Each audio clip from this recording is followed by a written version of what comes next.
Welcome everybody to Radicalized. I'm Heidi Cuda. I'm here with Jim Stewartson. Hi, Fidelity. We are a show about disinformation where we aim for truth always to survive, and we're going to be talking about that.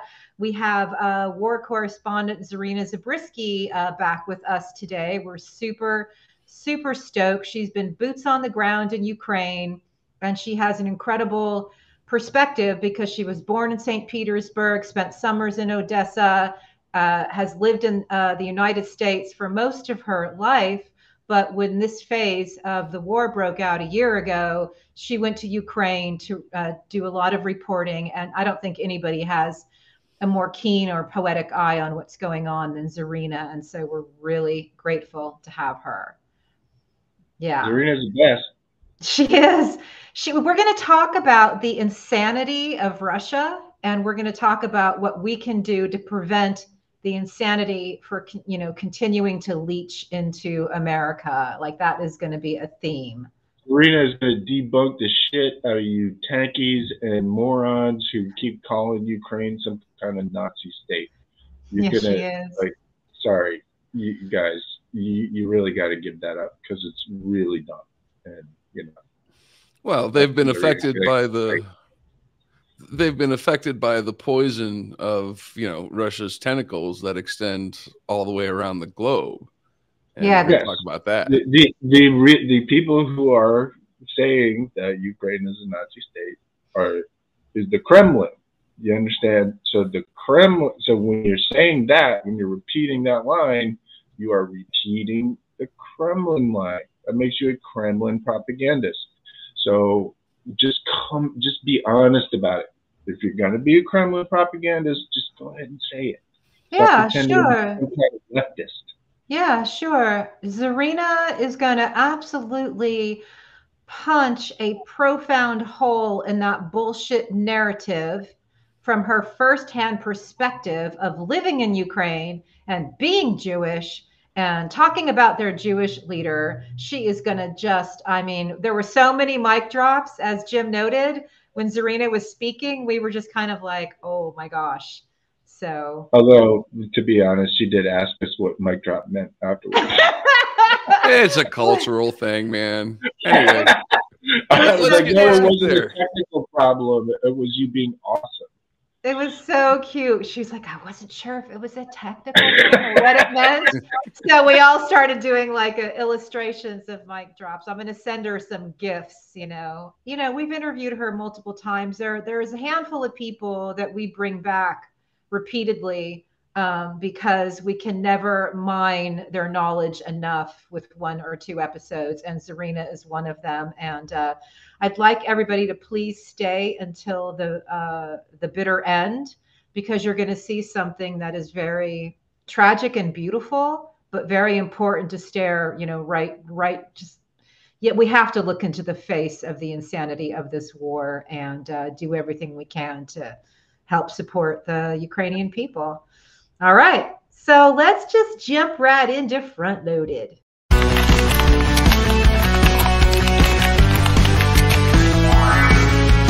Frontloaded.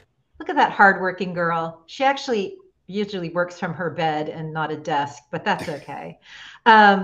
So I need everyone on the reels to read Ruth Ben-Ghiat's latest Lucid column, Get Ready for Garbage Politics. Please read every word of this. It's from her Lucid Substack. Please start referring to the chaos agents in Congress as garbage tossers. I added the tossers because I just think that's got the wonderful double entendre. But the weaponization of the federal government committee's appearance is an indication that a guilty party is in panic mode. That's your framework. Those are Ruth's words. That's your framework. So also, those of you who do watch network cable news, those of you who do watch MSNBC, please do me a favor and put pressure on the network to stop platforming these chaos agents. They will platform Ruth on the one hand, bringing her brilliant insights, and then Boebert and Gates on the other hand, I think we are very well beyond that. It's time to not give these chaos agents, pro-Putin Russian propagandists a platform. It's very dangerous. With fascism at our shores, it's dangerous. Yeah, when you treat them like a politician, then you do the work of the Kremlin, right? You do the work of the fascists, because Matt Gaetz is only there to lie. He is only there to be a propagandist. He is not. Politics has nothing to do with it. Policy has nothing to do with it. So when you start asking him about politics and you ask him about policy, you ask Lauren Boebert, who's a fucking QAnon member, about actual issues, you elevate them to something they are not. You are doing disinformation. Lauren Boebert is a chaos agent and a propagandist. She's not a fucking politician. So MSNBC, if you're going to put her on there, you should label her chaos agent. Well, this just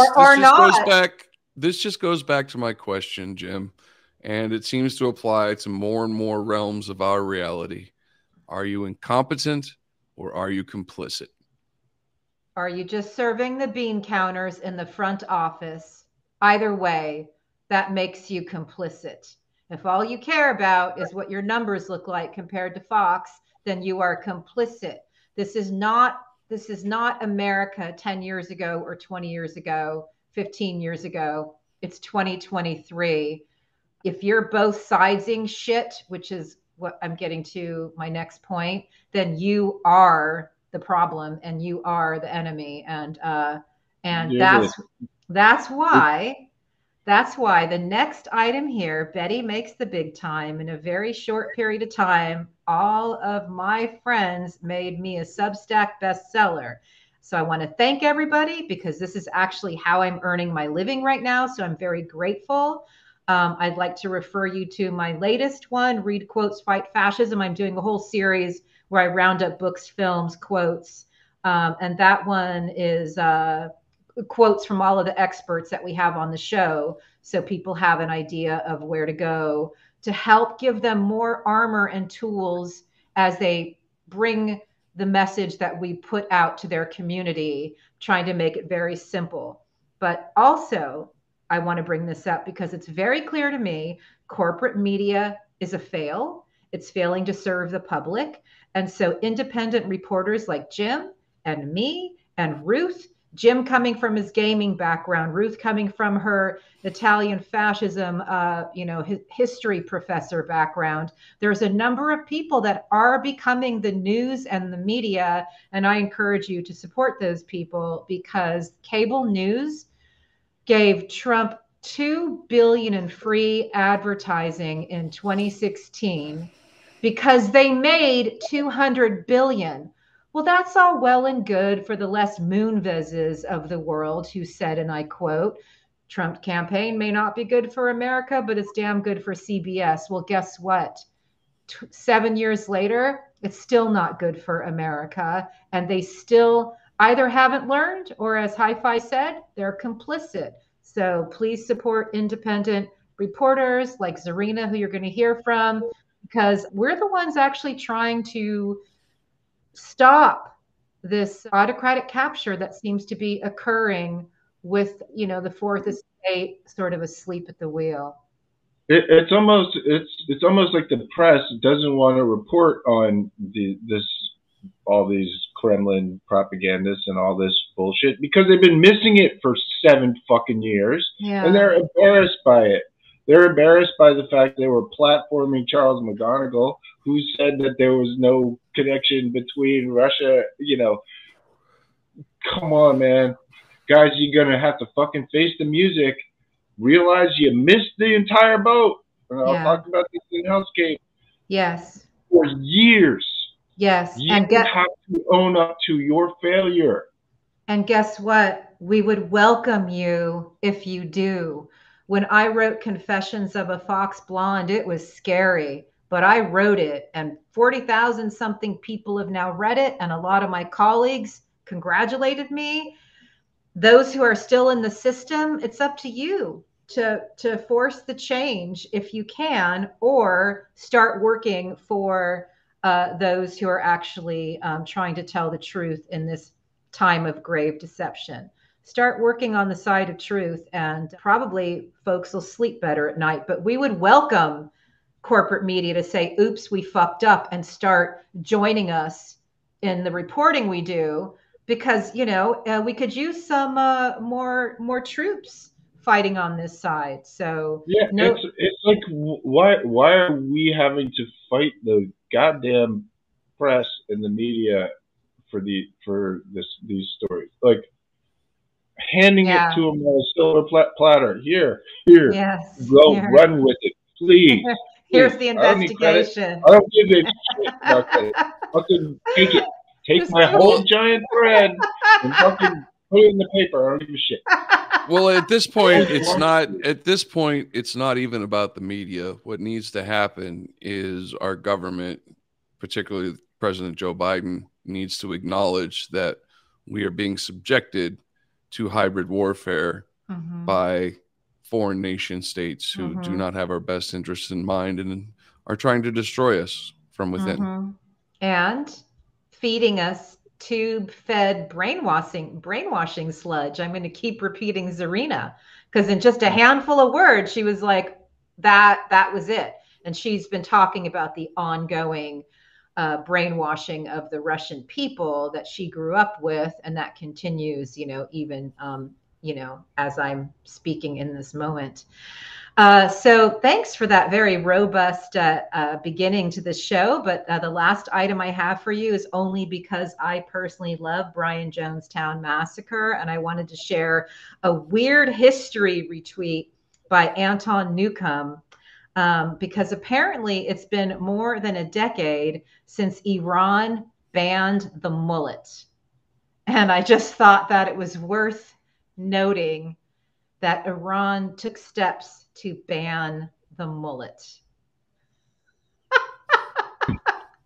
I mean, I hate to say this, you know, but a broken clock is, you know, right towards the day. I think maybe they got it right about the fucking mullets. I don't know. There's nothing wrong with mullah in the front, haram in the back. You know?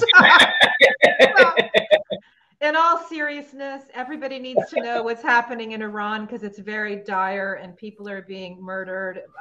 And we know that, but I just felt like a little mullet palate cleanser was what was necessary before we got on to the seriousness of the show. Well, there are some who celebrate the death of the mullet, and there are others who just I hope none of my trolls find my mullet pictures, because that'll be bad. No. Ooh, we're job creators, Jim. We're job creators. No. Hey, I was in bands and all kinds of stuff and had all kinds of haircuts. Actually, I had a mohawk. I had a mullet. I had it all, man. I had a mohawk and a mullet. I had bangs and it was shaved. No, I didn't have bangs. I did have a rat tail for a while. No, there was a period of time where there was a punk rock mullet. It was not like that guy's mullet. It was different. So I recognize that. Okay. That's cool. Well, that just goes to show us that Jim's hairstyles are subjected to our word phrase of the week this week, which is groupthink. Well done, Hi-Fi. That was a fantastic. Woo! Look at you with your transition. You must be a professional. Hardly, but anyway. So word phrase of the week: groupthink. The reason I brought up groupthink, this is a psychological phenomenon when everyone in a group or an organization kind of, even though they might have some questions about what the organization is doing or what direction it's moving, refuses to voice them because they don't want to stand out in the crowd. And the problem with this is when you have an organization like an intelligence service, Charles McGonigal, FBI, it's going to be hard for individuals who have been attached to the Federal Bureau of Investigation, James Comey, to admit that there were issues, to admit that there are issues, perhaps ongoing, and that the organization needs to be studied with a critical eye. Groupthink kind of stands in the way of that, and that's why that's the word phrase of the week this week. Brilliant. Well, that's a good example of groupthink, but I would Yeah. also offer up any of the various cults Yeah. that have been created out there. Those Yeah. are that is a coercive way into creating groupthink that then reinforces itself, right? There are versions of groupthink which are just sort of, yeah, we're all in the same office together and we tend to think the same thing, and it's easier for me to think this way than that way, and I don't really care that much. But there are other ways in which groupthink is much more, much heavier, and Yeah. obviously covered a lot of those too. No, this is really, really super important for multiple reasons. One is we are going to have an upcoming guest who directed a documentary on Trump supporters who then defected and went with their heart and their gut when they realized the man was, not who they thought he was. But the pressure on them, particularly the churchy folks, they had a lot of pressure to accept what they were told was an imperfect vessel to do the work to get their judges and whatnot. And having the courage to stand up in their own communities and their parishes and say, we cannot, with good conscience, back this guy is very, very important. And like Jim said, it's like breaking out of a cult. And that leads me to another point. We had Wes Clark Jr., the center of American PSYOP, the podcast, the central character. We also had the director of American PSYOP, Jack A. Bryan, on, and their bonus episode with Dr. Stephen Hassan, who's also been a guest on the show, is very, very important because he really, really explains how this is not about dummies or naive or anything. Anybody at any time in a vulnerable moment, a breakup, trauma. I described to Jim one time about a terrible, terrible hangover that I had as a young woman, and how that gave somebody an opportunity to all of a sudden recruit me to be born again. I mean, it was simply because I was in a really vulnerable place. So I want people to understand it has nothing to do with intelligence. It's literally like vulnerabilities, trauma, active measures, cognitive hacks. And that American PSYOP episode, which I know you both have listened to, gives people tools to avoid the pitfalls of being love bombed or whatever into these types of situations. Yeah. The other thing is, please follow Cult Expert on Twitter, or not Twitter. A Mastodon. But Dr. Hassan is, one of the people who inspired me to, keep doing this for 2.5 years, because he got out of the Moonies, 45 years ago, and has been doing this work ever since and helping people out of these cults. And to me, that's the most important possible person we could listen to right now, is someone who knows how it works in people's minds, how these cults trap people, and most importantly, how to help people find their way out. Yeah. And I would like to point out that, we talk about groupthink, and groupthink can lead to cults. I would also argue that groupthink can lead to things like nationalism and imperialism, and that way lies nothing but death and destruction. So groupthink is dangerous. You need to watch out for it. Absolutely. Thank you for that high five. So why does it matter?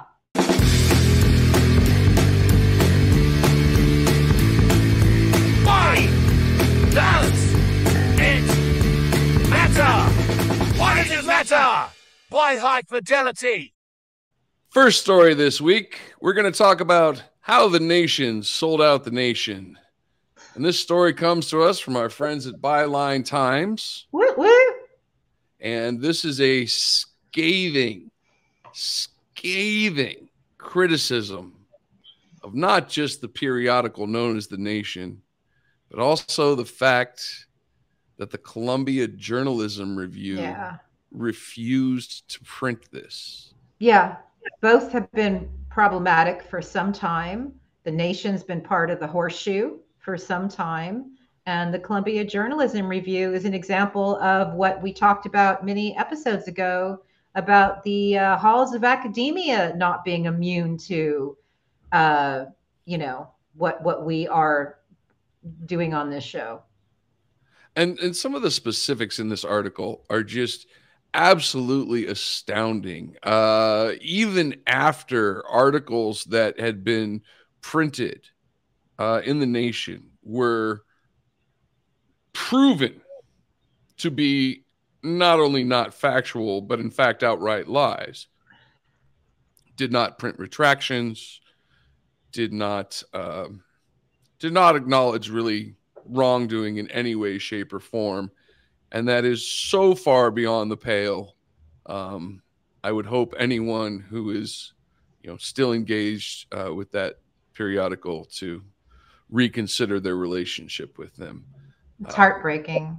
It is. It's heartbreaking, yes, but you know, fucking Byline, first of all.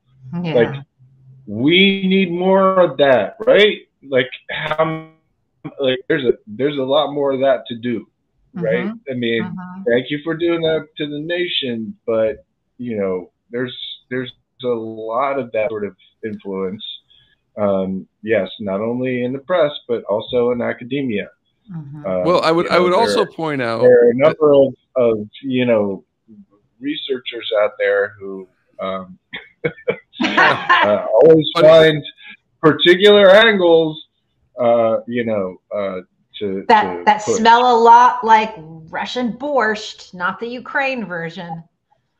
Anyway, I also need to point out that in that article, one of the people that was mentioned was an individual named Aaron Mate, who is currently producing Russian propaganda for a periodical called The Gray Zone. And it just goes to show how these cancers grow and metastasize and spread.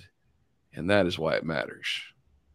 Yeah. Also, the Gray Zone is straight up Kremlin propaganda. Yeah. Period.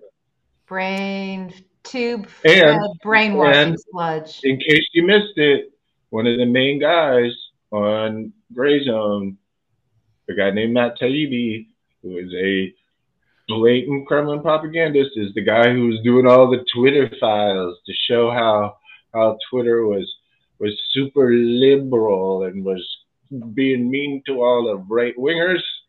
That was Kremlin propagandist from the Gray Zone. It would be funny if it wasn't funny. Like, it would be so funny, but it's just not funny. It's like serious. I did a very long debunk on one of Taibbi's stupid Twitter files thing, and it's easy to make fun of. It's easy to laugh at, and it should be laughed at. It's all just comically twisted, cherry-picked bullshit to completely flip the narrative on its head, and it couldn't be more obvious, and I'm disappointed in anybody who listens to a word of it. It just feels like we need a national security oncologist to come in and cut this cancer out of the system. Yeah. Because otherwise it's just going to keep going. The part of the problem is it's like the kitchen. You move the fridge and then there's a fucking stain, and then you scrape the stain, and oh my God, the fucking wall, and then holy shit, the foundation, and we have termites. What are we going to do though when that does happen? I understand. What kind of employment is a Russian propagandist going to be offered? You know, or maybe a deployment to the tundra of Siberia. Maybe instead of employment, they get a deployment. Moving on. Next story. PNAF. Priorities normal, all effed up. Okay. And this story comes to us from a Colorado senator who has decided to call for a complete and utter ban of TikTok. While I agree that TikTok has, data privacy and security issues, I would also like to point out, this senator is calling for the removal of TikTok from the Apple and Google Play stores. It seems to me that the fact that vKontakte and Telegram are available is slightly more of a threat than TikTok. However, even calling for the removal of these apps ignores the underlying problem, which is that we have no control of data. That is a national security threat. It is used to manipulate our citizens globally, and no one's doing a damn thing about it. That's why. Hi-Fi is just mad because TikTok's the only place that let him on. I actually kind of think the reason they want to ban TikTok is because I'm over there now. We can't ban them from all the apps, so let's just ban the apps, I guess. I met somebody on Mastodon who also got banned from LinkedIn, and I connected the two of you because now there's two of you who got banned from LinkedIn. There's two of us. In all seriousness, though, in 2009, when I was in broadcast news, I was asked to start booking both sides guests, which is why I have experience with both sidesism. And I bring it up because as I reflect back, I can see because I just tried to figure out why people were who they were and why they felt the way they did. And I could already see that Facebook was already a loaded gun to everyone's head in the late 2000s, even if they didn't have Facebook, because that was the era where emails were being sent anonymously to people from Facebook with messaging that was all about bashing liberal democracy and being suspicious of the Obama administration. And I can see now that even though we were years away from figuring it out, that the Kremlin trolls were already sharpening their fangs on American brains, because you can draw a map right from 2009-ish on, to present day, where you could see Facebook's influence on radicalizing people, particularly older adults. You could draw a direct line. So yeah, serious. Final story this week. We're going to talk about the network and how the Kremlin compromise continues.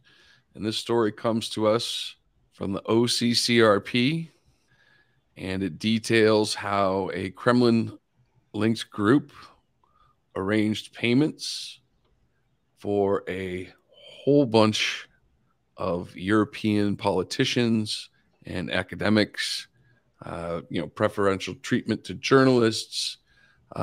It's quite enlightening as to just how insidious this whole network is. And this right here, I think, is probably the scariest part. There are people who are still members of parliament, such as Axel Kassiger, who are still making decisions that affect the war in Ukraine and whether or not weapons are served. And, he is a member of the Austrian parliament. I would remind everyone that the Austrian leader had to step down amidst a corruption inquiry. And that's a nice way to say he was taking money from the Russians. That corruption I would very also nice. I would also like to point out that where he ended up is, of course, with. Wait a minute. Is this what I think it is? Why, yes. Oh, hi. Thanks for checking in. I'm still a piece of garbage. Yeah. Okay. It's this network that is so insidious and so obvious, and it's so terribly out in the open at this point. I don't understand why media cannot pick up on this. I don't understand why media do not see this pattern of militarization, private military, intelligence, data, corruption. It's amazing to me. We need your help, media. We need your help, please. Something. Anything. Wake up. Yeah, I just did a whole fucking thread on PFT, and because he was at the Oxford Union, which is this place that likes to platform, you know, controversial figures in a very academic setting. And you know, Peter done something. I don't know what's wrong with Peter, but well, I know his dye job is terrible. Oh, stop. He looks like a Nazi android, and it's yeah, scary. And oh, come on, he's got the gray. This is distinguished. This looks. Well, he good. has the gray. I don't there, know what's going on here. What's going on there? I don't know. I don't know, man. Before and after. You know what it is? It's all that blood he's been transfusing. I blame that on Fyodorov and Cosmism. But I would also like to point out that you know, if you internalize enough evil, eventually it begins to show. That's why it matters. All right. That is the perfect segue to Hellscape.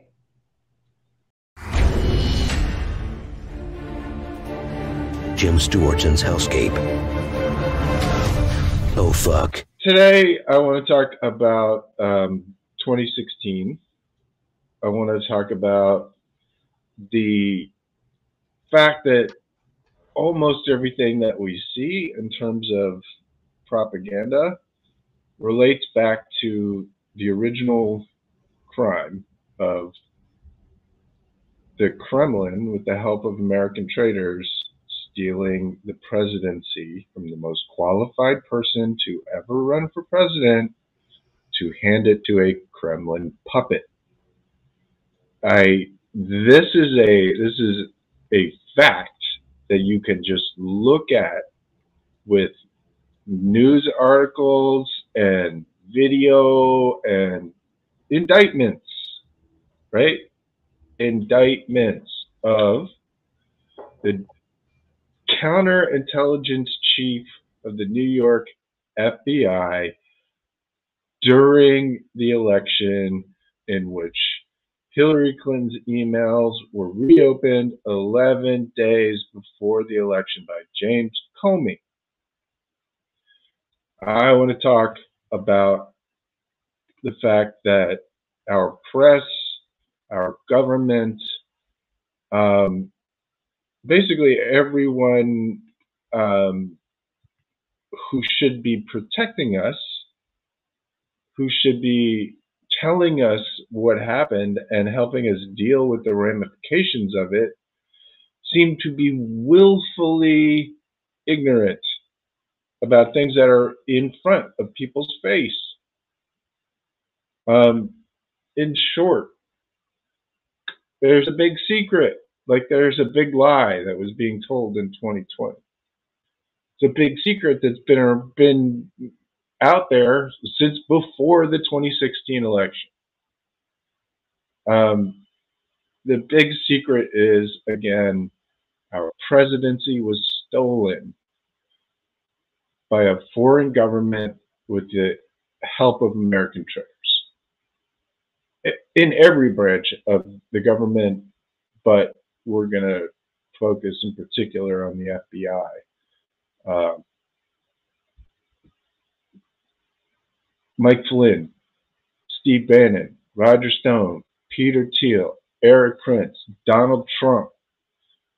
How is it that 6 years after the 2016 election, with documented crimes not only from then, but all the way up until now, how is it that they're free men?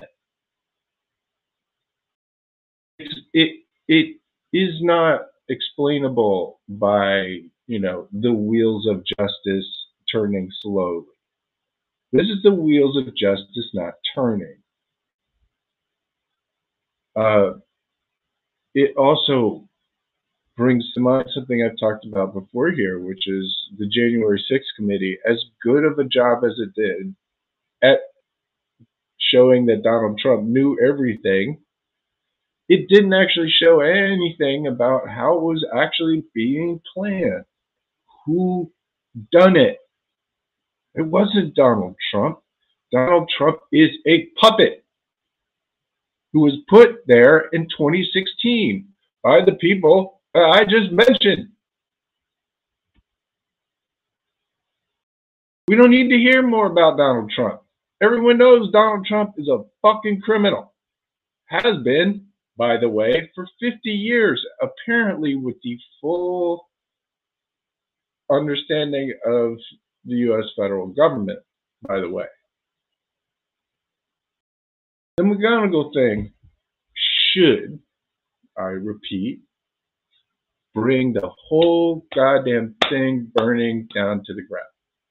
The reason is because McGonigal was in the center of the operation that illegally swung the election to Donald Trump. And he worked for Oleg Deripaska. Deripaska, again, being the guy who hired Paul Manafort to do what? To take over Ukraine for Putin, which 20 fucking years later is still the goal.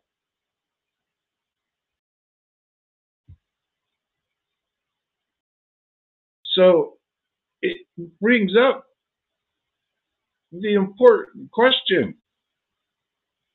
The fuck did James Comey know? I'm not trying to be conspiratorial here, but there's a video down in here about that showing how Charles McGonigal was a big fan of James Comey. When Comey got fired, McGonigal was sticking up for him. He was the best leader. Comey's the one who hired McGonigal to be counterintelligence chief for the FBI. So what did Comey know? And is Comey at this point feeling a little less than mildly nauseous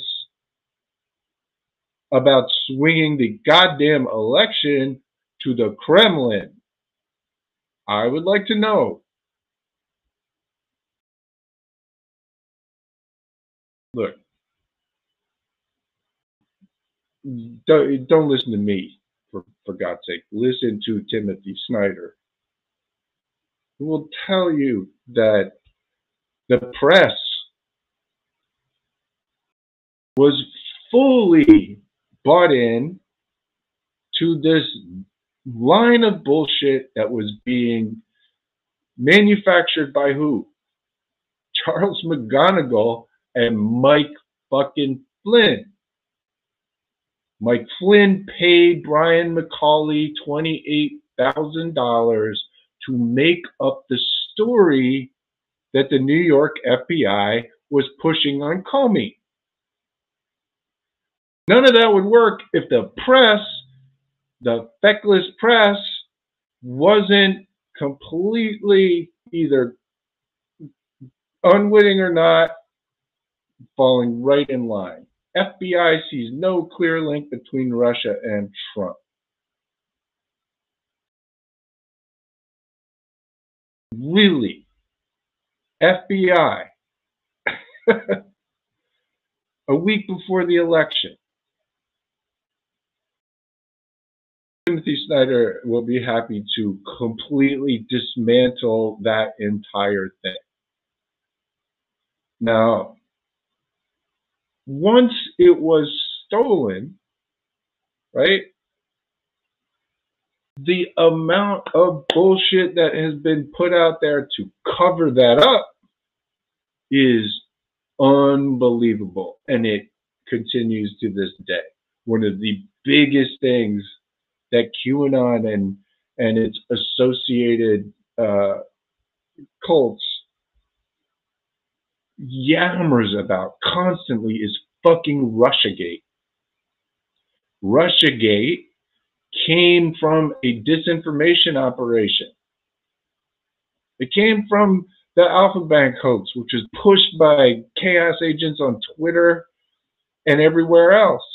And it's still, to this goddamn day, gets pushed unironically into the Twitter trends. Russiagate is the fact that Russia stole the goddamn election and has been psychologically torturing the American people ever since. That's Russiagate. Not what some idiot made up about Alpha Bank or whatever, and, you know, however you want to put that. Here's an important thing that we haven't talked about. Maybe should be word phrase of the week. Darvo. Deny, attack, reverse victim and offender. Russiagate is Darvo.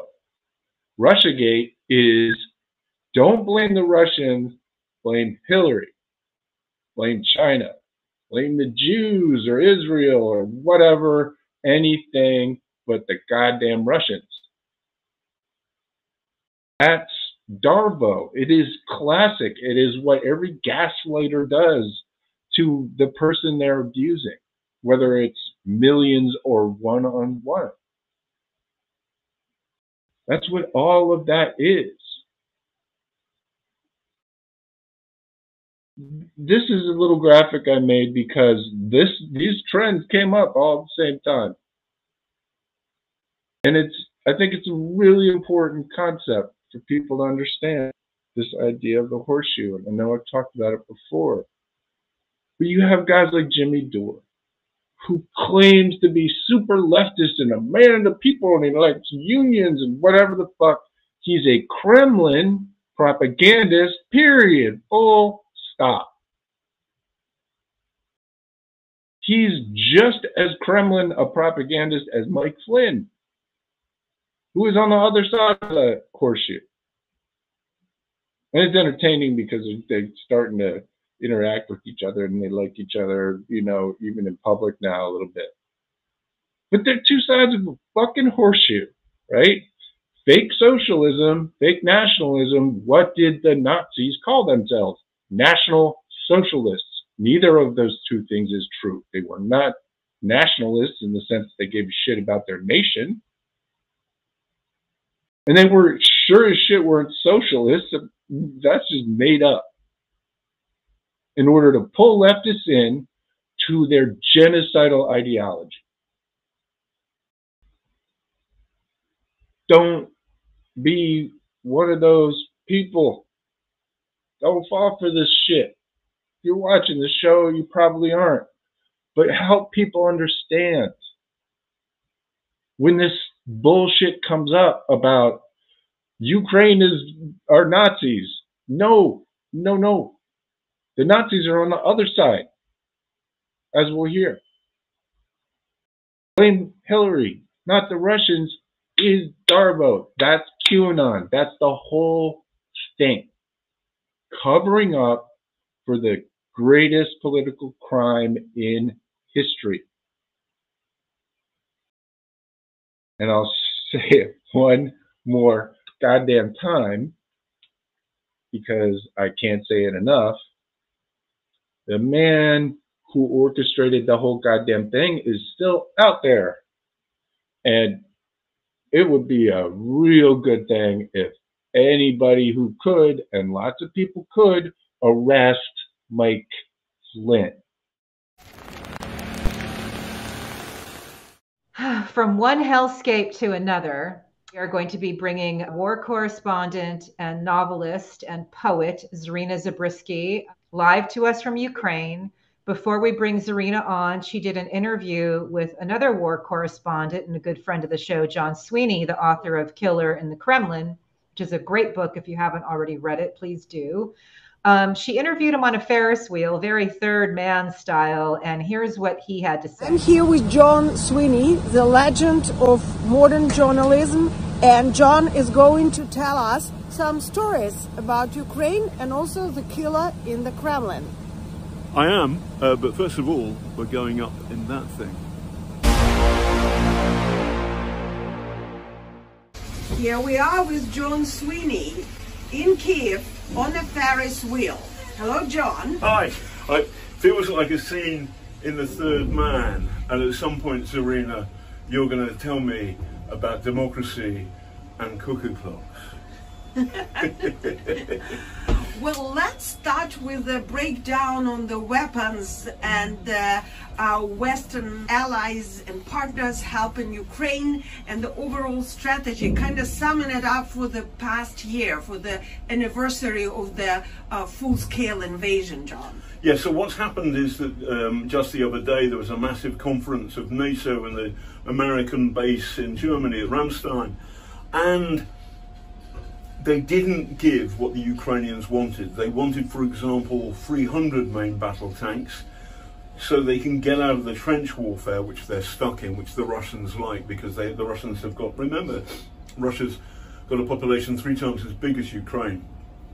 So trench warfare suits the Russians, and at the moment Vladimir Putin and his killing machine are bleeding Ukraine dry. The reason the Ukrainians want these main battle tanks, these big tanks, is that they can then get out of the trenches and they can move, and a war of movement helps Ukrainians. They asked for 300, and the last time I looked, they've actually been promised 71, and maybe there's talk of 140 in total. That's less than half what the Ukrainians want. So why are the Western allies, the Americans and the Germans, being so slow? Zarina Zabrisky, investigative reporter, author, good friend of RadPod's, reporting from the war in Ukraine. We're so happy to have you here. We're so happy to see you well.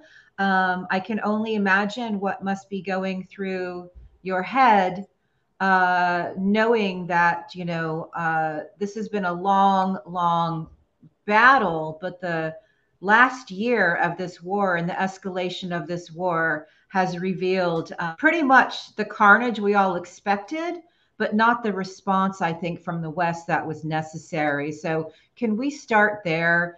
I mean, this has been a long year, and what is going through your mind? Hi, Heidi. Hi, Jim. Hi, Hi-Fi, and the audience. Thank you very much for having me. I really appreciate this opportunity to share stories from the ground. I think it's really important because a lot of them don't make it for various reasons, not necessarily blaming journalists. There's just a lot to cover. So everybody has their own angle, and I have mine.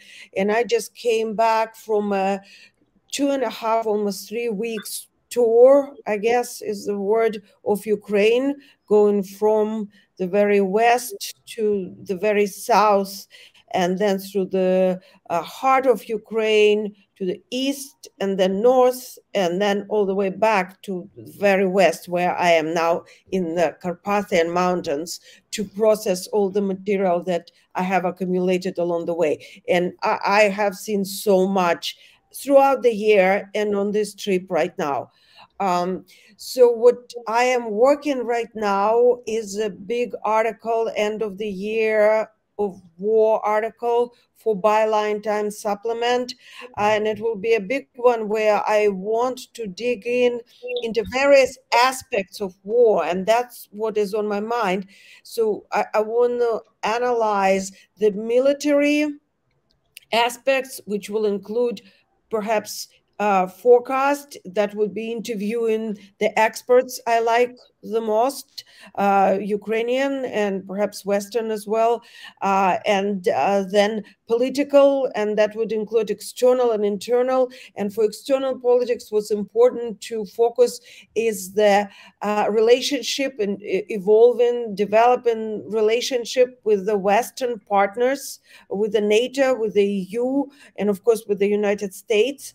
It is not a stable relationship, it's dynamic.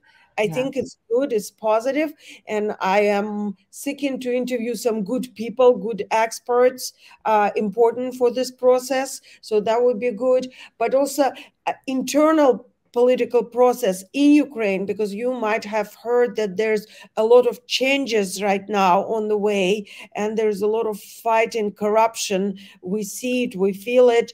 It's a very interesting, complex, to say the least, process. Most people do not understand what is going on. I don't think anybody, in fact, understands what is happening, but we'll try to analyze it.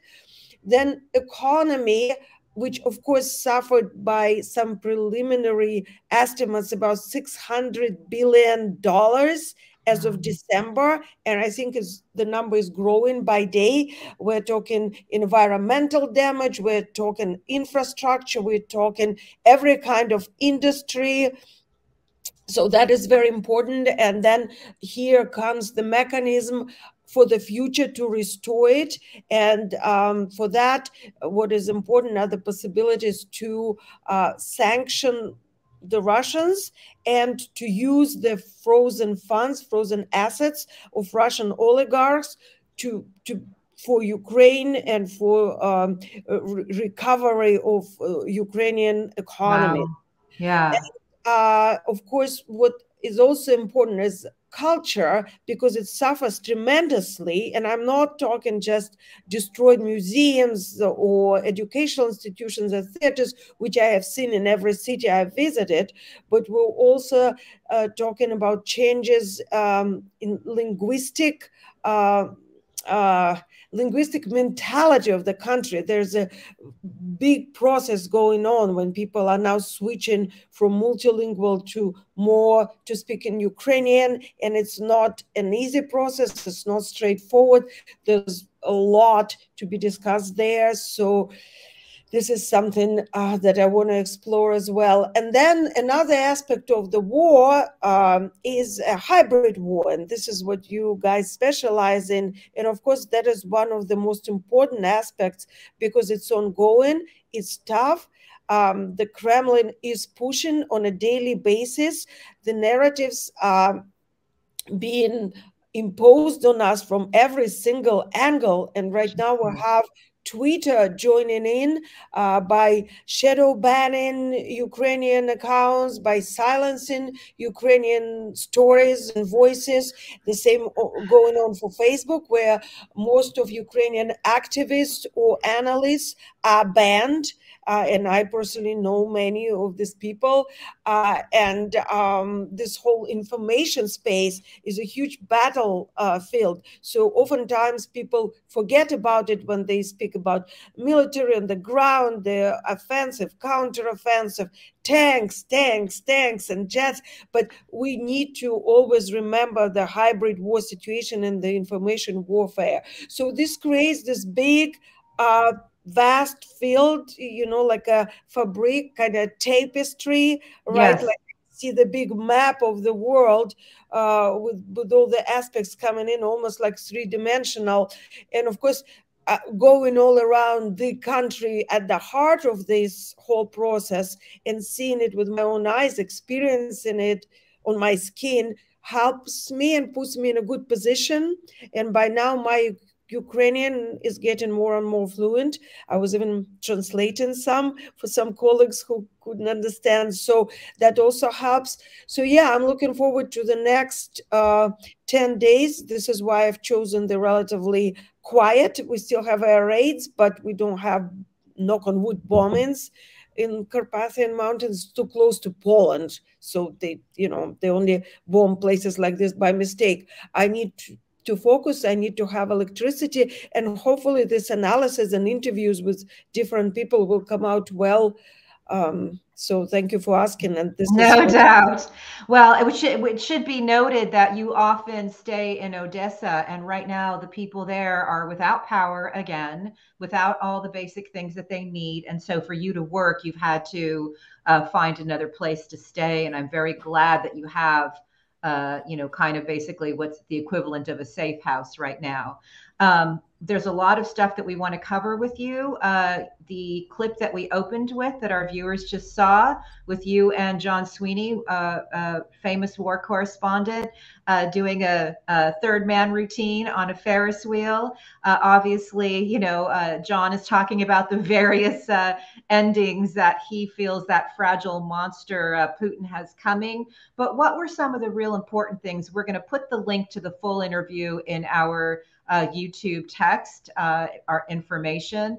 But what are some of the more important things and big kind of picture takeaways that you and Sweeney talked about in that interview that I think are very important for our viewers to know about? Well, I mean, I'd say always go to the source, and the source is right there in the link. It's not long, it's 15 minutes. And John is fantastic because he really cuts through the crap He sums it up. It's concise and succinct and to the core. So in a very easy and simple and clear way, John is talking about weapons situation, the supply of the tanks. He confirms the opinion of the press office and the head of the commandment center south of Ukrainian military, who told me that tanks are needed because Russians have so many more soldiers.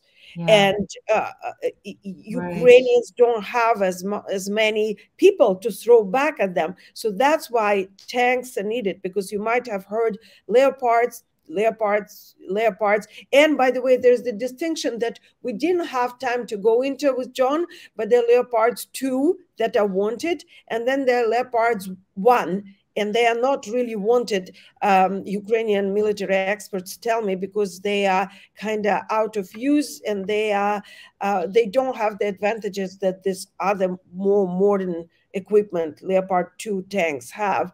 So we're also talking about the next Ramstein and expectations. Ramstein at this meeting in a certain format that is called Ramstein. So the next one was all about tanks, and it went relatively well, because if you haven't heard, there were a lot of jokes because Germany, Chancellor Scholz, just wouldn't release the German-made tanks, and there were a lot of jokes. People were wearing leopard prints, and John, by the way, the night I met him before, was wearing a leopard scarf around his neck. So, but by that time, we already got leopard tanks, and Germany was really, really reluctant to release this and any other weapons. And I can tell you why, because on my way from my holiday vacation, I crossed Europe and I stopped in Berlin for several days. And the first thing that I bumped into was this big procession of the Russian lovers with the Russian flags, imperial flags, with this double-headed chicken on them, honking alone and carrying the German flags. I'm telling you, the only thing that was missing was swastika. Yeah.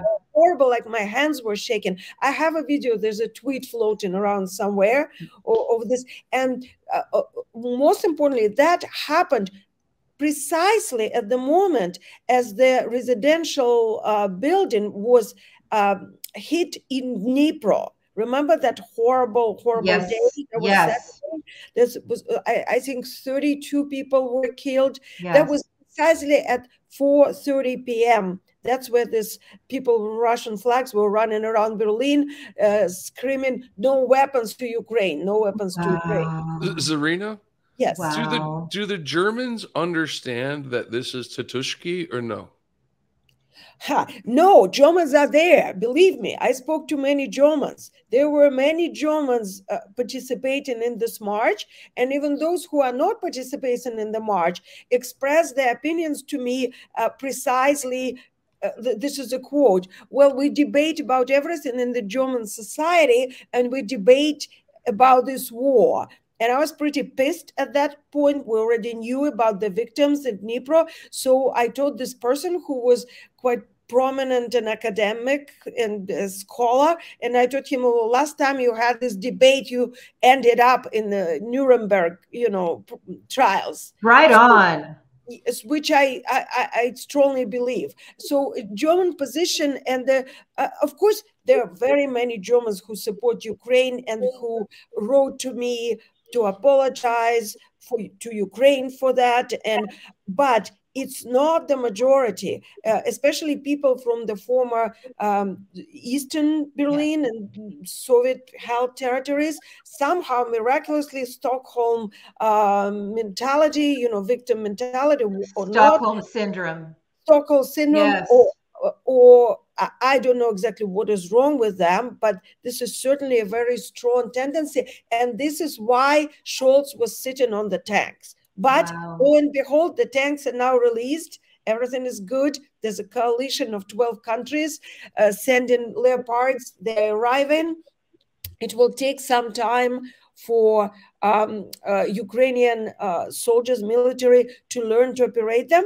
But as one of the military experts told me, they have been studying virtually, so they're already prepared. So it probably won't take a very long time, and time is really critical. It's really important because it all depends on the weather and whether it's still frozen. When the roads are frozen, when the soil is frozen, it's easier for the tanks, it's easier for the troops to take offensive, to advance. And when it all started to thaw, which will happen pretty soon, then both armies are at disadvantage. So that's important. And we kind of touched upon these things with Sweeney, but he was rounding it up without going into too many details. But of course, it's Sweeney, so he brings a lot of wisdom to it. And I just recommend listening to what he says. We absolutely will. And this is a perfect place for me to bring up your very brilliant article that I pretty much kind of cried all the way through because it was so beautiful. Ukrainian Dreams, the Dark Roots of Putin's Nightmare War. And why I was so moved by this article, there's many reasons why. You talk about sort of the idyllic summers in Odessa and the miserable, horrible winters in St. Petersburg, and you tell stories of your youth and why the Russian people are the way they are and the trauma, these mass graves. But one thing that you say that is so important is you talk about the endless sludge being piped into people's brain under Putin's reign in the last 20 years.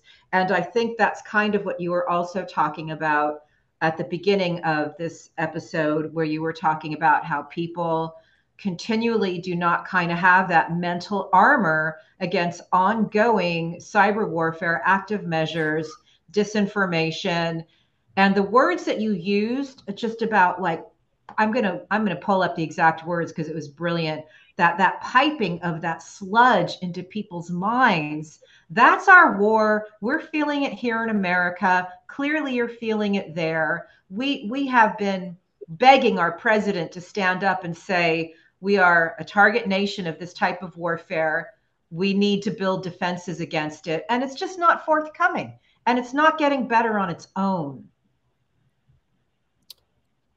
Yes, Heidi, I cannot agree with you more, because before I moved to Ukraine in the beginning of the full-scale invasion, as you know, I lived in America for a very long time, for the most part of my adult life.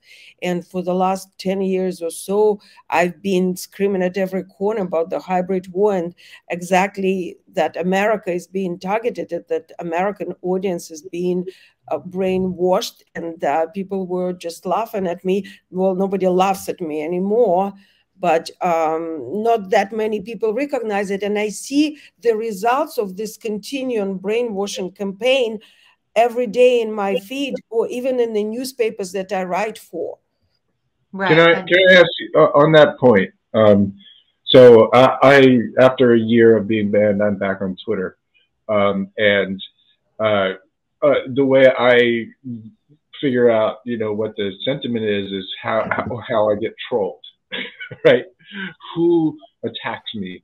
And one thing I've noticed since coming back is the left part of the Putin brigade in America has gotten a lot bigger and stronger and more obvious, right? It was always there, but now they are just openly calling Ukraine a Nazi state, for example.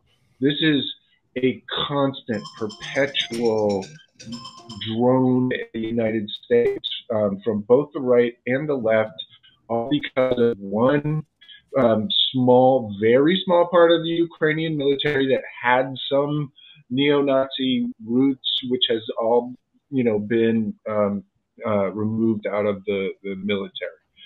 Can you please just briefly tell everyone in America whether or not Ukraine is a Nazi state? Well, I mean, as much as it sounds like a sad joke to me, and if you've been following, you might have heard it, but I will repeat it. I'm Jewish. my ancestors were murdered by the German Nazi during the World War II here in Ukraine. They are buried in a mass grave. Yeah, I'll stop at this part of their relatives because the other ones are also in a mass grave. But what's relevant that this is a matter close to my heart, obviously. I was growing up in an anti-Semitic state. I wrote about it a lot. There are essays online where I collected the memories of people growing up in the former Soviet Union and how it influenced us. So I'm a party interested in that. I also have covered a lot of neo-Nazi movements in the States during the Trump era. You can also just give it a little Google search, Zarina Zabrisky, neo-Nazi. You will see how much I studied the subject. And that includes the influence of the Kremlin structures on the far right around the world, not just in America. So I have some expertise on the question.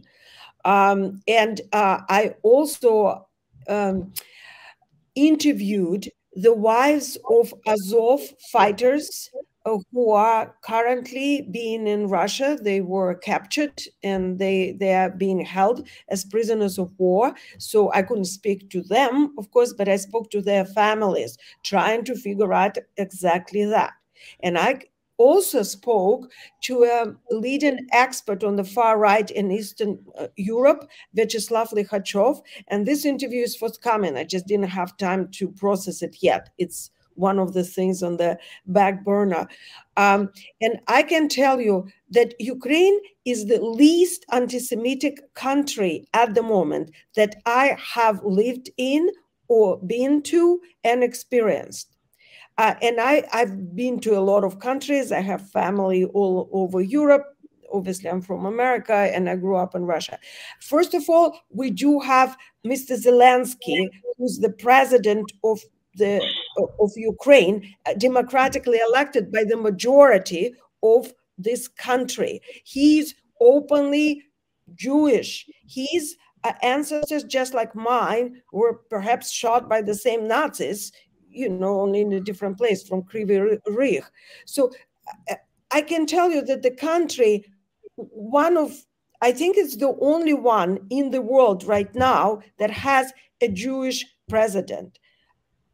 I mean, if we don't want to like already give it a break here, I can tell you that I've traveled all around Ukraine, everywhere. I've been south, east, north, the very middle heart of Ukraine, everywhere. I've heard exactly one slightly anti-Semitic remark in the very north. And that was in the context of studying Bible, and the person in question was arguing with the Jews from the Old Testament.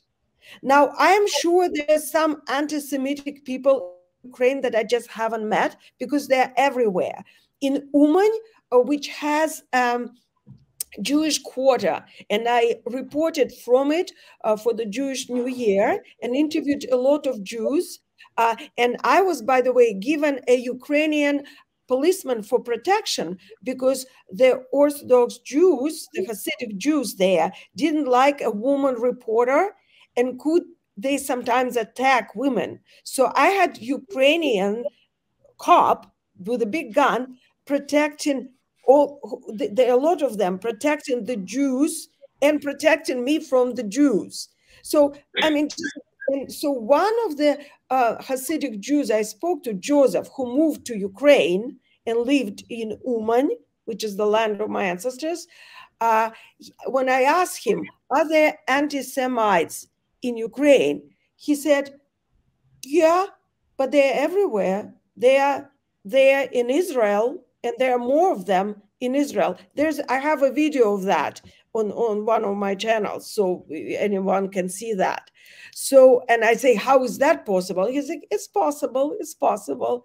You know, so yeah, to answer that, it's a very democratic, multinational country, multilingual, and the claims that are coming in regards of Ukraine being Nazi is just another Kremlin narrative that has been pushed on the world since 2014, and we should take it as such, think critically, which of course the tankies or the very left do not do.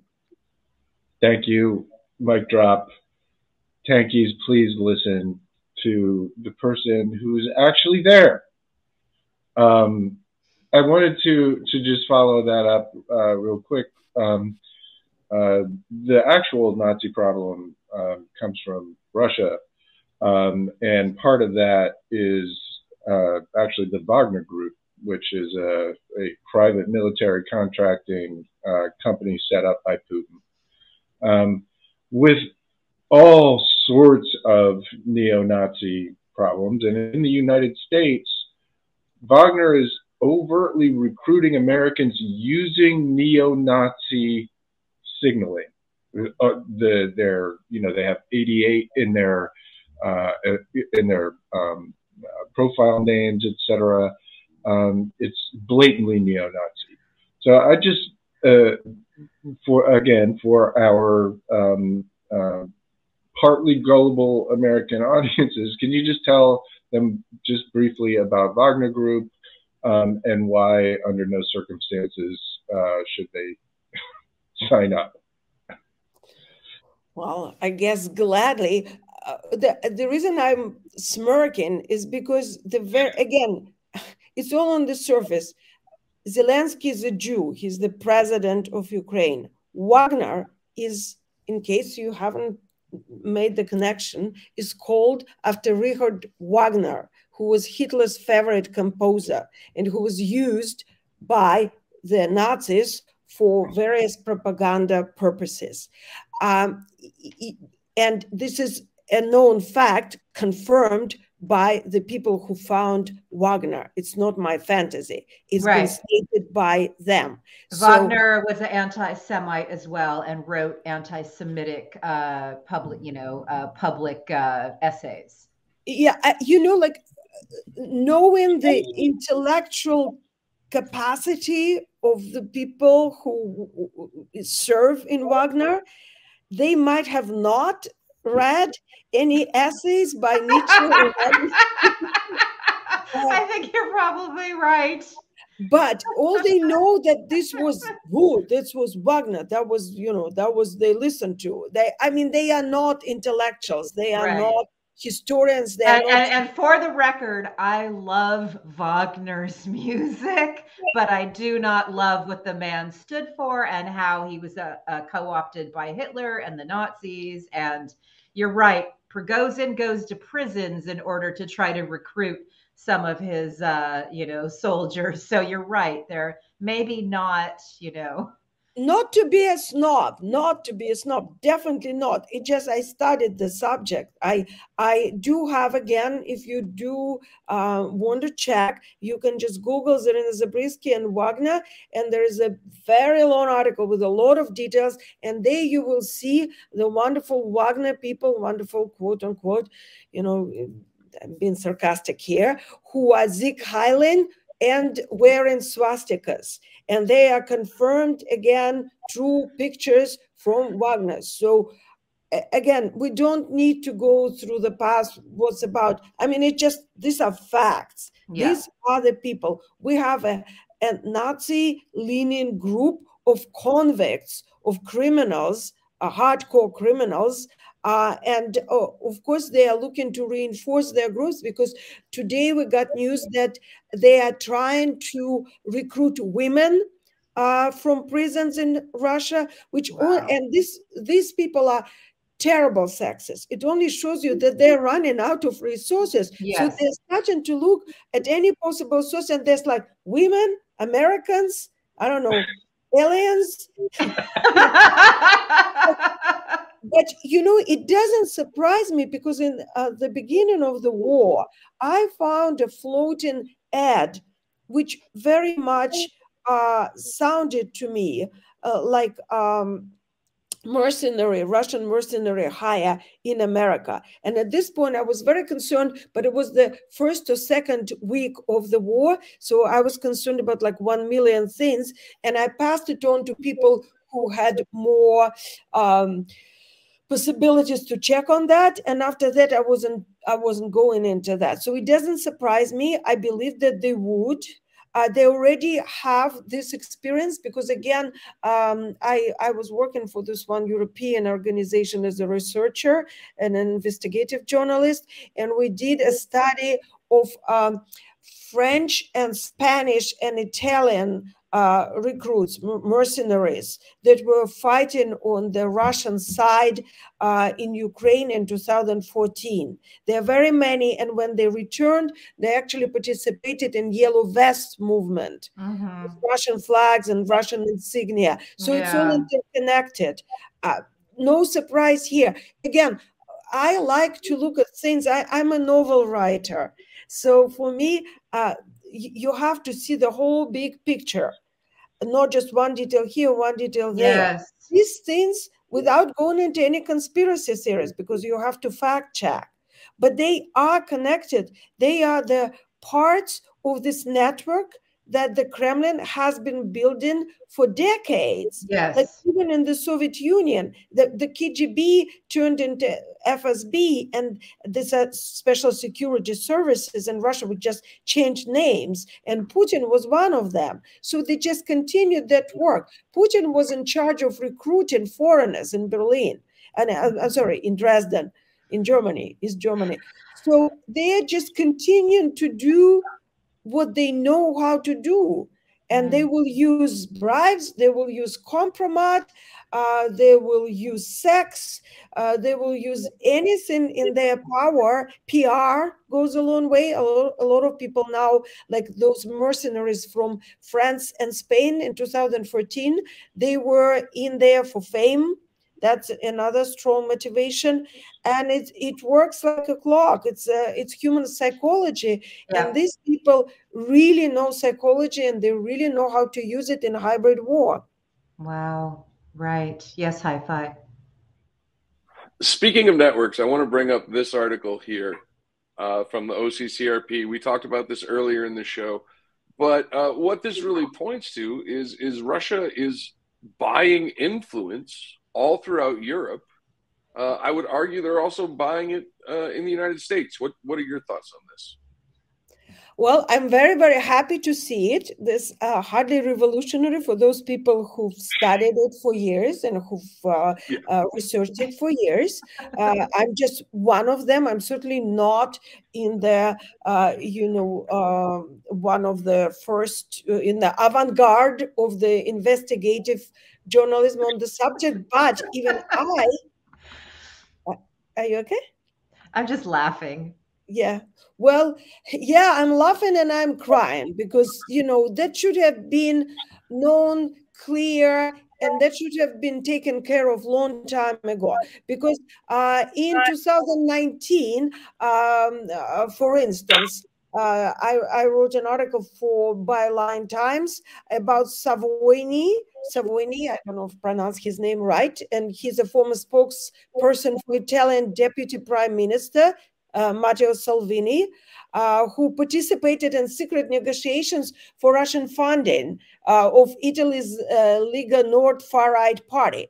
And I was actually investigating Dugin, so the article goes into Dugin and his connection with the FSB. But this is just one of the examples. Of course, many people have heard about Marie Le Pen and her party, who were also receiving funding from the Kremlin. Then there's less known, to answer your question about the United States.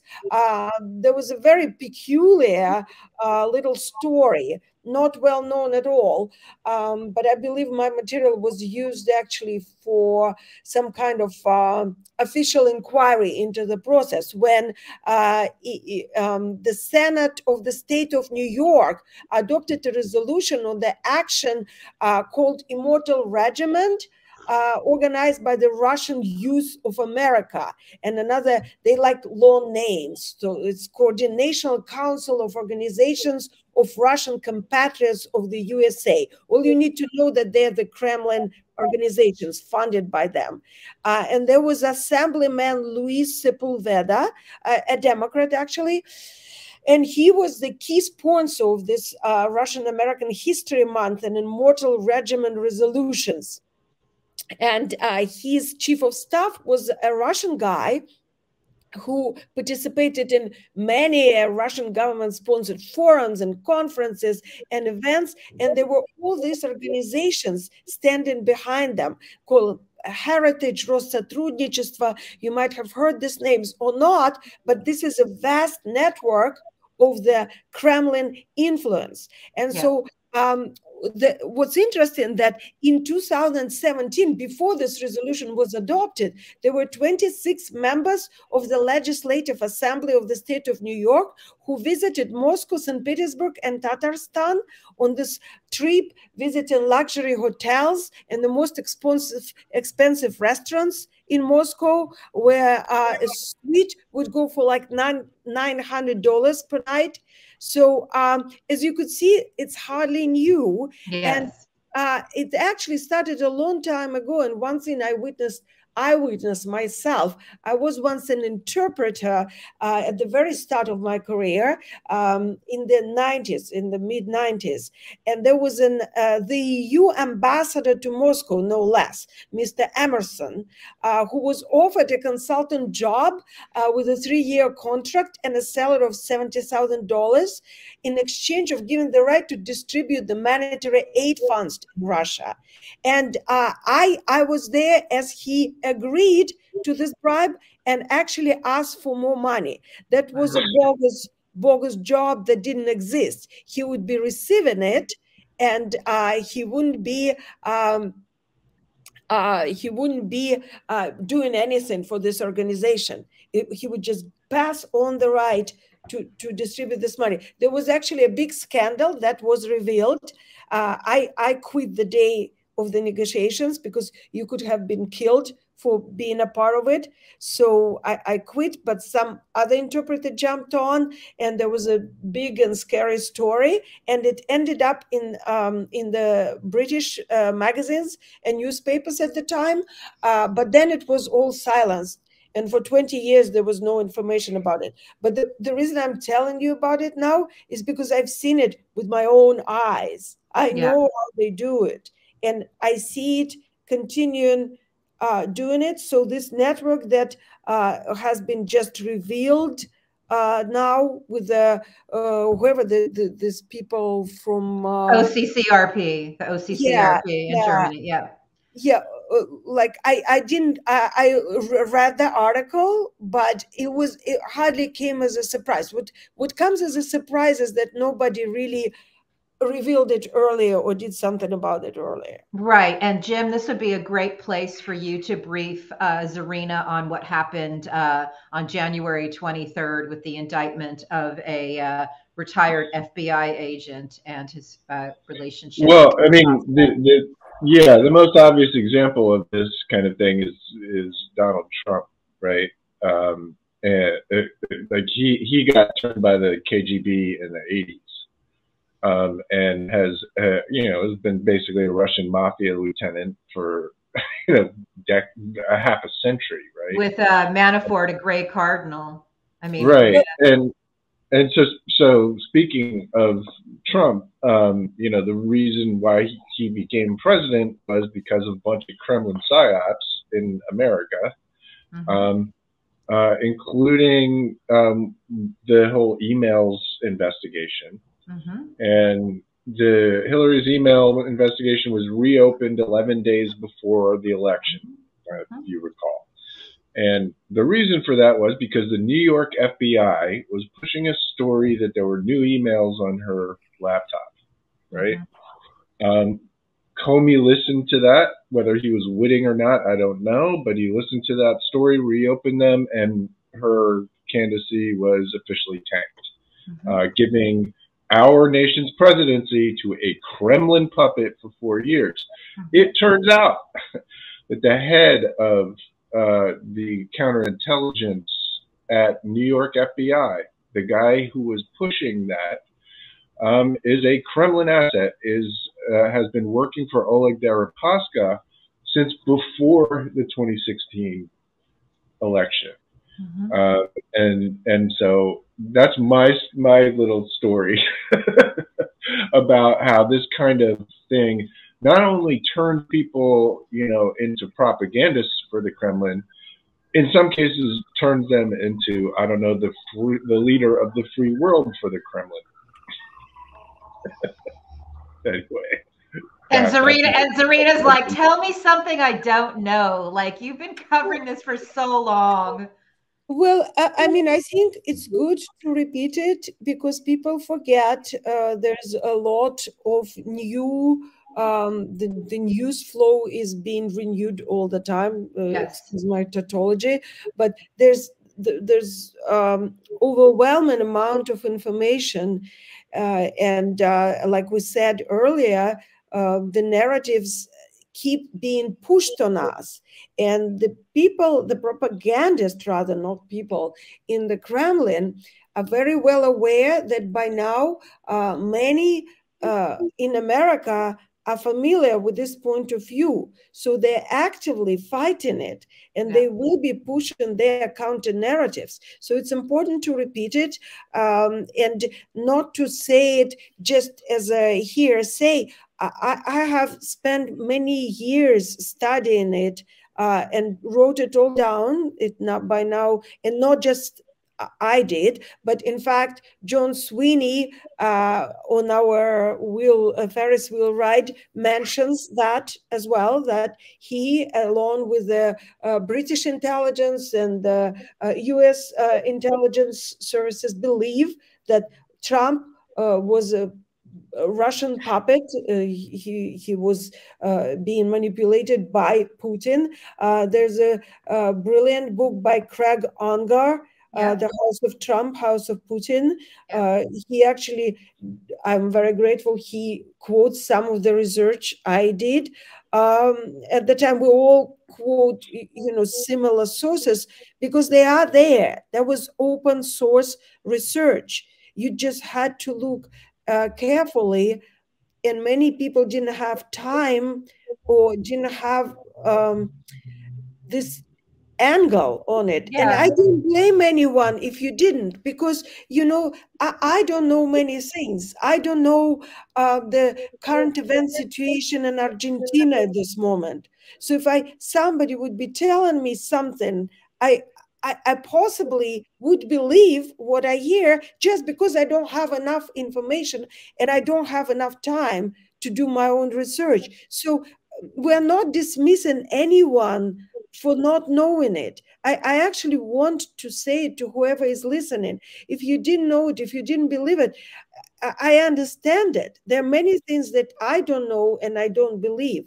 But this is something that people like myself, like Craig Unger, John Sweeney, and Heidi, other journalists who were exposed to it and had this experience, have studied, had brought to the table. So please listen to us. Please read the materials, read the books, read the articles, and judge for yourself. This is what's the most important thing here, I think. We had Craig Unger on last week, and he was saying a lot of his source material was coming from the FBI. And if he was able to get that source material from the FBI, he would think that the FBI would also be able to have that source material. That's just what I wanted to say. Go for it, Hi-Fi.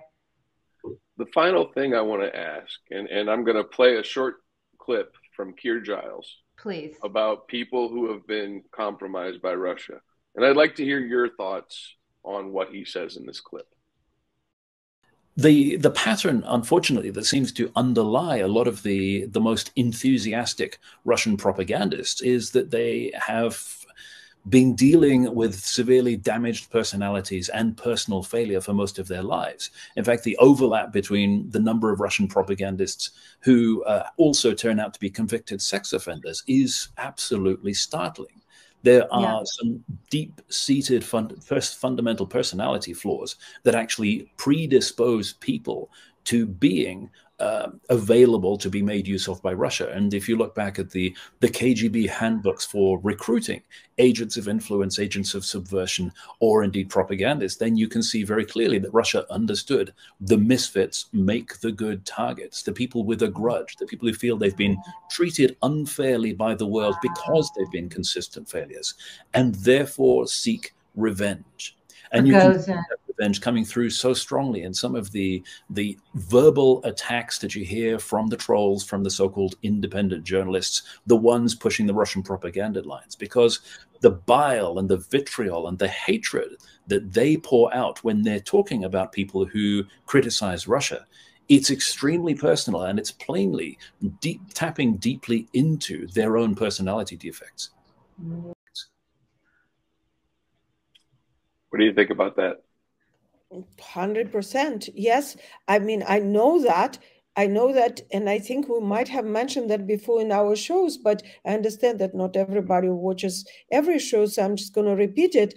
I had the misfortune of being exposed to a propaganda course in university in the Soviet Union, because I studied at the elite university, St. Petersburg State, at the time Leningrad State University. That's the same university that Putin and Medvedev went to, but different faculty. I was in philological department, which is the study of languages and literature. And because I was studying English language, we had this highly classified course taught by two very few people, where we were studying what was called combat propaganda, military propaganda. And that is based in a very big part on psychology and vulnerabilities of people and adversary. You have to study the vulnerability of your adversary first, and then build your campaign based on that, whether you're writing a pamphlet or whether you're trying to recruit them. And B, again, being a student at this university, I was at some point, how do I say it? The colonel of KGB tried to recruit me as a sex spy. I would be a hard currency prostitute who would be speaking to men in hotel rooms that would be bugged. And for that, they offered a very, very, very tempting compensation, and then the life plan: in 3 years you are married off to a foreigner supposedly and you're shipped off. I believe that probably wouldn't happen to very many girls. I believe that many girls who unfortunately took this path died or were killed, or either died of overdose or were just murdered because they knew too much. I didn't do it. I don't judge those who did, because life was very hard, and that amount of money would be helpful to the families. But that just tells you that I know it from my own experience, that that's what they do. And that's how they are targeting the sex offenders, people who don't feel good about themselves, with the complexes and so forth. It's all true, very well put. I confirm it, and it's based on my own eyewitness experience, on my own life experiences. Thank you so much, Zarina, and thank you for that hi-fi. I found the words that you use that I think are the plague upon us of our time. You wrote in Byline Supplement about how Putin's propagandists tube-fed the population brainwashing sludge. That is our fight here in America. It sounds to me like that is an ongoing battle in Ukraine. It's an ongoing fight in Russia. And I always feel one of my advantages in this war is there is no tube in my house.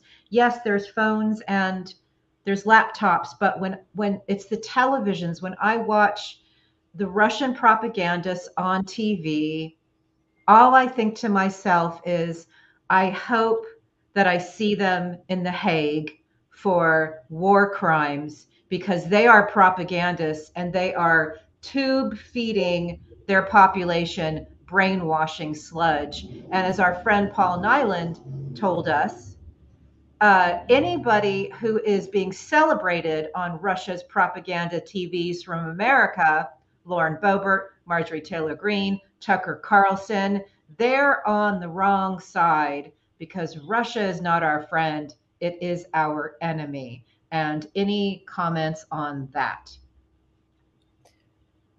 I wouldn't even go as far as calling them enemy, because enemy is somebody, or adversary is somebody who you see as your equal. That by definition assumes that you're dealing with something or somebody, some entity in the same paradigm. Okay. This is not the case.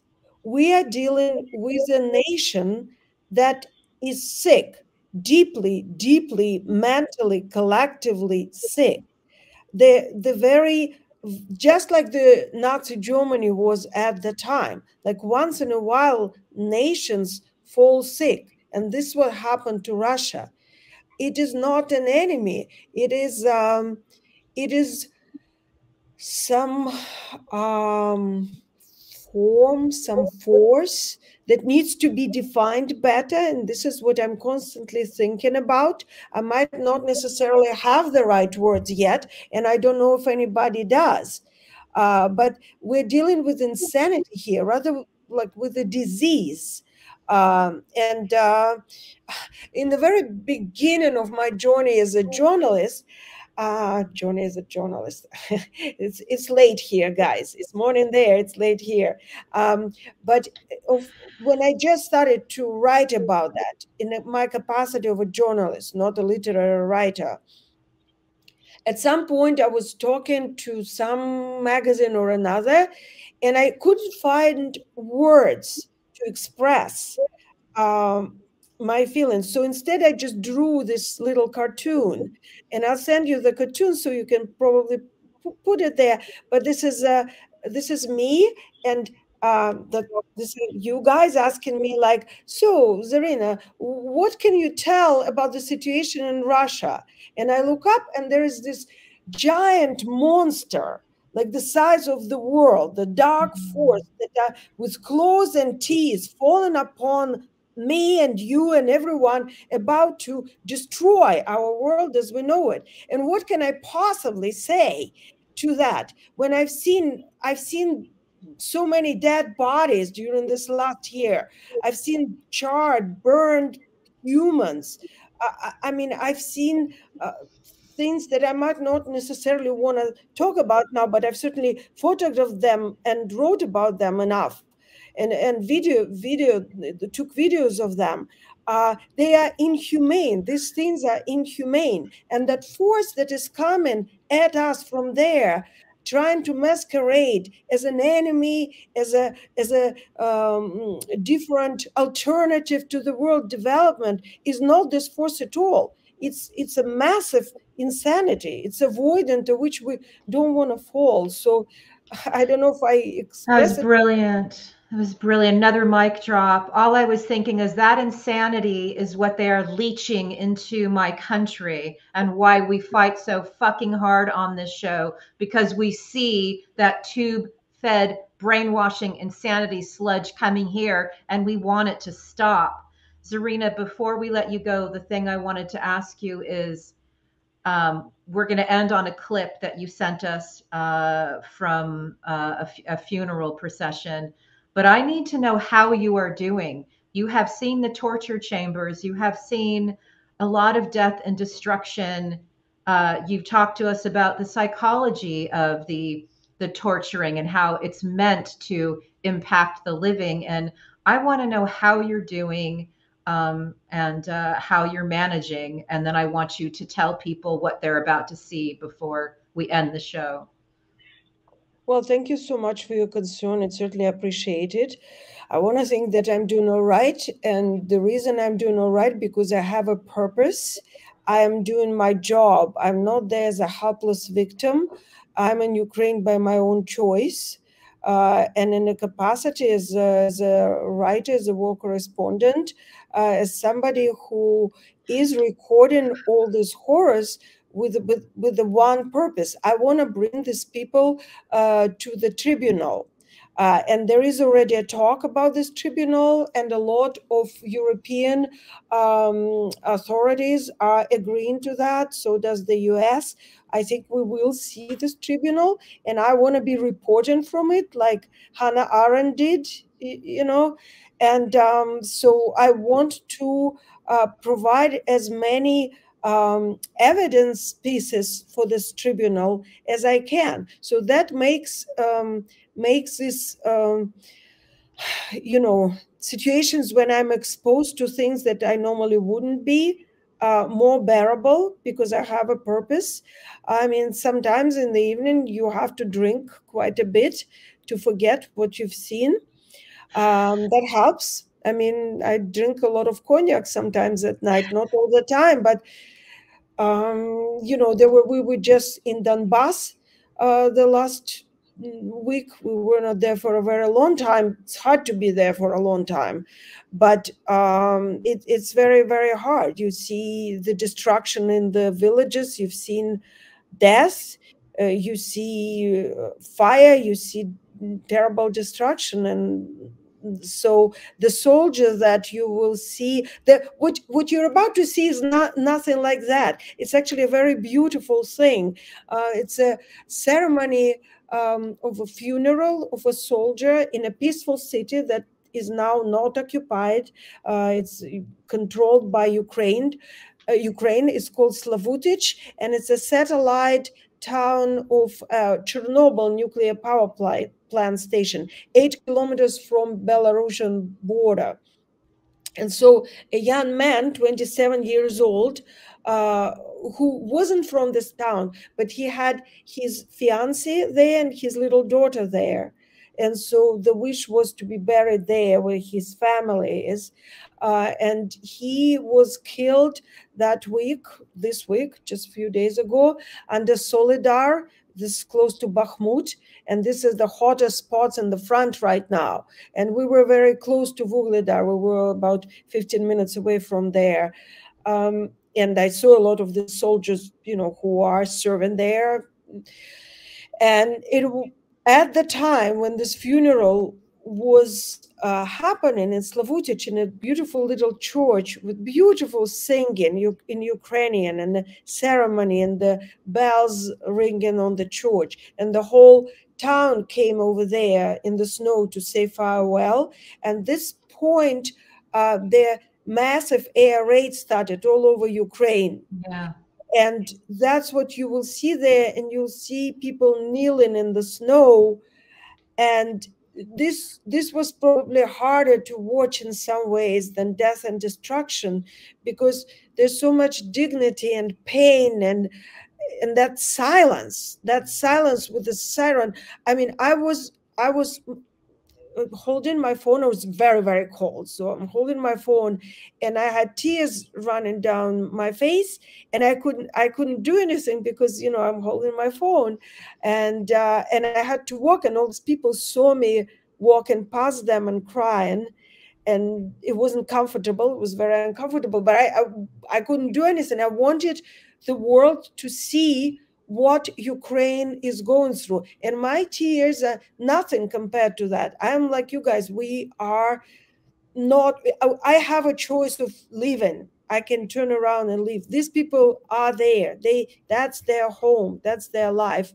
And yeah, just watch the video, please. And please understand. And that's what the mayor said during the church service to the sound of the air raid. When we ask for weapons, it's because we want to protect our home. We want to protect our young people who are being killed by hundreds every day.